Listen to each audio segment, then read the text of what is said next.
Okay, so today it's a recovery day. I will be doing incline push-ups. I did do a stop and drop set of push-ups, 25 in the supermarket earlier on, just before I went to the cinema with my son, Dex. So next we've got 75 left to do. It is my recovery day and I will be doing incline push-ups. So 75 incline push-ups. The last time I did this, I think it was 54. I was able to get out in one set, so we'll see what we get in the next one, okay?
So that's 60 down by my count, and you seem to think it was 61. So Dex seems to think it was 61.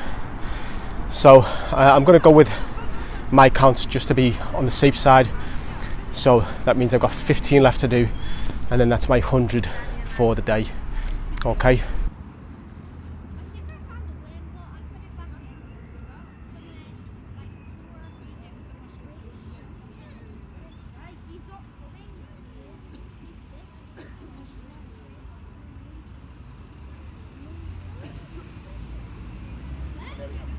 Now, if you want to get involved in this and you want to try the incline push-up, doing 100 push-ups, then don't forget to video it or take a picture and add us into your social media. So tag us in at Natural Bodies Coaching. So, recovery day today for me, hence doing the progression of the incline push-up. So guys, everyone that's made a donation so far, thank you so much. Really do appreciate it. If you haven't donated yet, then please consider making a donation today. Remember that this is for cancer research. 100 push-ups a day in April for cancer research. Everyone that's been involved in the challenge itself, you are awesome. You're doing an awesome job. Stay consistent. We're technically speaking now in week number 2, as it is day 8. Okay, so let's see what the week brings. Have a fantastic bank holiday weekend, and I'll see you in the next video.